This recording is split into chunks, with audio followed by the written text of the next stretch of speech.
राक्षस की दुनिया एक रोमांचक और डरावनी कहानी है जो एक ऐसे राक्षस के इर्द गिर्द घूमती है जो अपनी दुनिया से निकलकर इंसानों की दुनिया में प्रवेश करता है।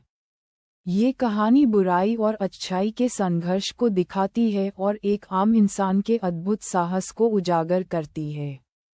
कहानी का सारांश। ये कहानी एक छोटे से गांव की है जो चारों ओर जंगलों से घिरा हुआ है।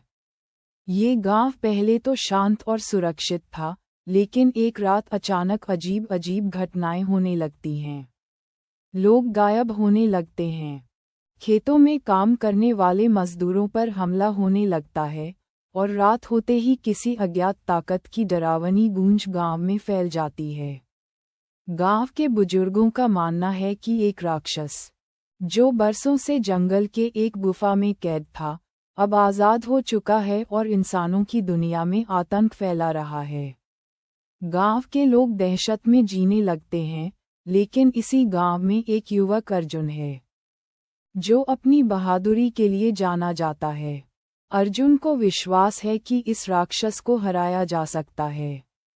वह खुद को इस राक्षस की दुनिया में जाने और इसका सामना करने के लिए तैयार करता है। राक्षस की दुनिया में प्रवेश। अर्जुन अपनी जान की परवाह किए बिना उस गुफा में जाता है जहां माना जाता है कि राक्षस छुपा है। गुफा के भीतर एक दूसरी दुनिया जैसी जगह होती है। यह अंधेरी, रहस्यमयी और भयानक होती है। यहाँ चारों ओर अजीब जीव जंतु और राक्षस के अनुयायी रहते हैं, जो इंसानों को नफरत की नज़र से देखते हैं। अर्जुन को वहाँ अपनी बुद्धि और साहस का इस्तेमाल कर इन चुनौतियों का सामना करना पड़ता है। संघर्ष और विजय। अर्जुन आखिरकार उस राक्षस का सामना करता है, जो अत्यंत शक्तिशाली और भयावह है। दोनों के बीच एक भीषण लड़ाई होती है। अर्जुन ने अपनी ताकत, सहनशीलता और अपनी अच्छाई से राक्षस को हराने में सफलता प्राप्त की। राक्षस को हराने के बाद अर्जुन गांव लौट आता है और गांव में फिर से शांति स्थापित होती है। कहानी का संदेश। राक्षस की दुनिया एक रोमांचक कहानी है जो हमें सिखाती है कि चाहे कितना भी बड़ा भय हो, हिम्मत और अच्छाई से उसका सामना किया जा सकता है। अर्जुन का साहस ये साबित करता है कि हर इंसान के अंदर एक योद्धा छुपा होता है जो सबसे बड़ी बुराई का भी अंत कर सकता है। एक गांव में एक ब्रह्मराक्षस का डर सब पर छाया हुआ था। ब्रह्मराक्षस एक भटकता आत्मा था, जो रात के अंधेरे में गांव के पास के जंगल में रहता था और वहां से गुजरते लोगों को डराता था।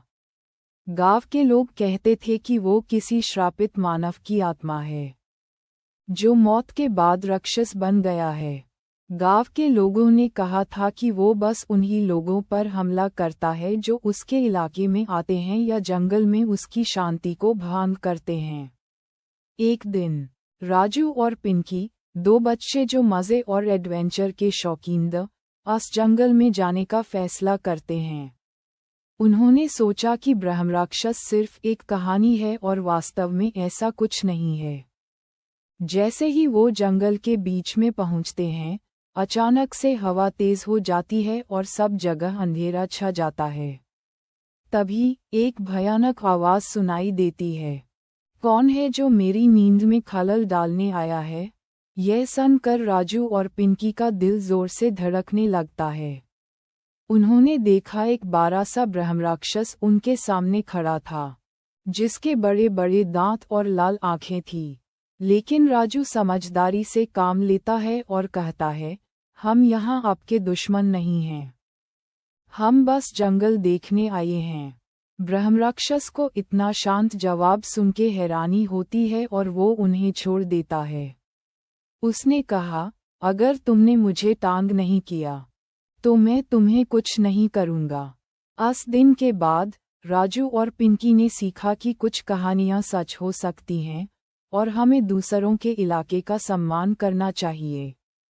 गांव वालों ने भी उन्हें दोस्तों की बहादुरी पर गर्व किया और ब्रह्मराक्षस से दूर रहने की सीख ली। एक समय की बात है, एक छोटे से गांव में मन्नू नाम का बच्चा रहता था। मन्नू बहुत जिज्ञासु था और उसे नए नए खेल और कहानियां सुनने का शौक था। एक दिन मन्नू को जंगल की ओर जाने का मन हुआ। वह जंगल की ओर निकल पड़ा और चलते चलते एक छोटे खरगोश से उसकी मुलाकात हुई।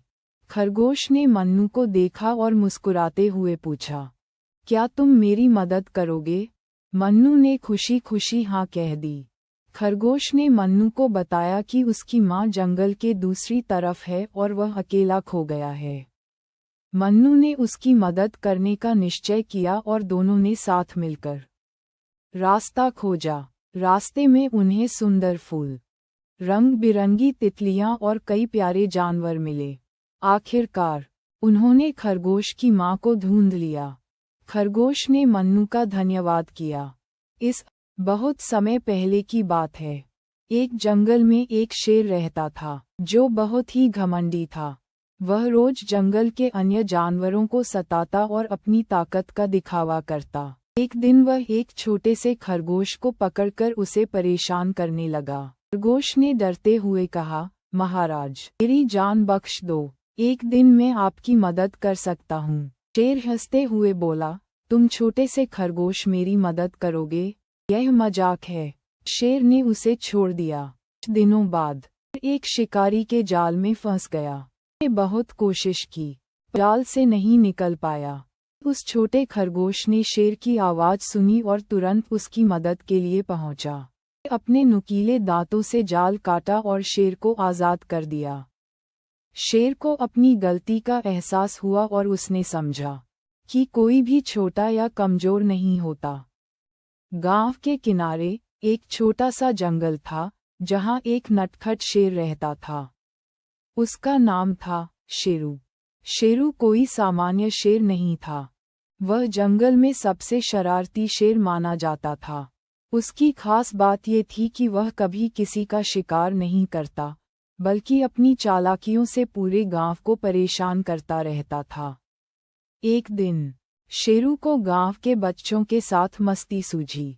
उसने सोचा कि आज कुछ नया किया जाए। रात को जब सब गांव वाले सो रहे थे, शेरू ने चुपके से गांव के चावल के गोदाम में जाकर सारी बोरियां उलट पलट कर दीं। सुबह जब गांव वाले उठे तो सब चावल के ढेर देखकर चौंक गए।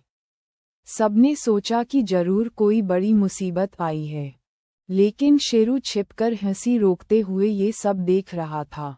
गांव वालों को शेरू पर शक हुआ, क्योंकि ये पहली बार नहीं था, लेकिन शेरू हमेशा इतनी सफाई से अपनी हरकतें करता कि कभी पकड़ा नहीं जाता था। इस बार गांव के मुखिया ने तय किया कि शेरू को सबक सिखाने का वक्त आ गया है।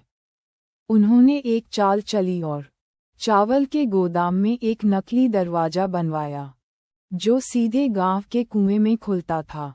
शेरू को अगली रात फिर से शरारत करने का मन हुआ। वह गोदाम में घुसा, लेकिन जैसे ही उसने दरवाजा खोला, वो धड़ाम से कुएं में गिर गया। शेरू को समझ में आया कि वह गांव वालों की चाल में फंस गया है, लेकिन उसकी किस्मत अच्छी थी क्योंकि कुएं में पानी कम था और शेरू ने कूदकर बाहर निकलने का रास्ता ढूंढ लिया। अब शेरू ने कसम खाई कि वह गांव वालों को सीधे तंग नहीं करेगा, बल्कि और चालाकी से अपनी शरारतें जारी रखेगा। कौन जानता है, अगली बार वह गांव वालों के बिस्तरों में चींटियां छोड़ दे या उनकी गायों को नाचना सिखा दे। इस तरह शेरू और गांव वालों की लड़ाई हमेशा मजेदार और रहस्यमयी बनी रहती थी। एक समय की बात है, एक छोटे से गांव में एक लड़का रहता था जिसका नाम रोहन था। रोहन बहुत समझदार और मेहनती था। वह हर रोज स्कूल जाता और अपने अध्यापकों से बहुत कुछ सीखता। एक दिन उसके स्कूल में एक प्रतियोगिता आयोजित हुई, जिसमें बच्चों को पेड़ों के महत्व पर भाषण देना था। रोहन ने पेड़ों के बारे में गहराई से सोचा और घर जाकर एक सुंदर भाषण तैयार किया। प्रतियोगिता के दिन उसने आत्मविश्वास से अपना भाषण दिया और सभी को बताया कि पेड़ हमारे जीवन के लिए कितने जरूरी हैं। हमें शुद्ध हवा, फल और छाया देते हैं। पेड़ों के जीवन बहुत कठिन हो जाएगा। उनका भाषण सुनकर सभी बहुत प्रभावित हुए और उसे पहला पुरस्कार मिला। घटना के बाद पूरे गांव ने मिलकर और पेड़ लगाने का संकल्प लिया। उनकी समझदारी से गांव हरा भरा हो गया। एक बार की बात है, एक खरगोश था जिसका नाम मिंटू था। मिंटू एक छोटी सी हरी भरी जंगल में रहता था। मिंटू बहुत तेजी से दौड़ता था और अपने आप पर बहुत गर्व करता था कि कोई उससे तेज नहीं दौड़ सकता। एक दिन जब मिंटू पेड़ के नीचे आराम कर रहा था, तब एक धीरे चलने वाला कछुआ उसके पास आया। कछुआ मुस्कान नाम का था और वो हमेशा शांति से काम करता था। मिंटू ने मुस्कान का मजाक उड़ाया और कहा, तुम कितने धीरे हो, तुम्हारे जैसा कोई भी जीवित रह नहीं सकता। मैं तो तुमसे कहीं ज्यादा तेज हूँ। मुस्कान ने शांति से कहा, तेज होने से सब कुछ नहीं होता मिंटू। चलो हम एक दौड़ का प्रतिज्ञा करते हैं, देखते हैं कौन जीतेगा। मिंटू हंसी मार कर बोला, तुम मेरे साथ दौड़ में? ये तो मजाक लगता है, पर ठीक है, मैं तुमसे दौड़ लगाऊंगा। दौड़ का समय तय हुआ और सब जानवरों ने कछुआ और खरगोश के बीच की इस दौड़ को देखने का विचार किया। अगले दिन सब लोग इकट्ठा हुए और दौड़ शुरू हुई। जैसे ही दौड़ शुरू हुई, मिंटू तेजी से आगे निकल गया। यूं लगा कछुआ बहुत पीछे रह गया होगा, तो उसने सोचा, ये फ्लैट तो मैं जीत ही गया हूँ, थोड़ा आराम कर लेता हूँ। वो रास्ते में एक पेड़ के नीचे सो गया। मुस्कान धीरे धीरे पर बिना रुके अपने रास्ते पर चलता रहा। कछुआ शांति से अपने गाती से चलता रहा और मिंटू के पास से गुजर गया। मिंटू इतना गहरी नींद में था कि उससे कुछ पता नहीं चला। जब मिंटू की नींद खुली तो उसने देखा कछुआ अंत में पहुंच चुका था। मिंटू हैरान रह गया और समझ गया कि सिर्फ तेजी ही जरूरी नहीं होती, लगन और निरंतर प्रयास भी उतने ही जरूरी होते हैं। इस कहानी का शिक्षा ये है कि अपने घमंड पर कभी विश्वास नहीं करना चाहिए। निरंतर और लगातार मेहनत ही सफलता की कुंजी है।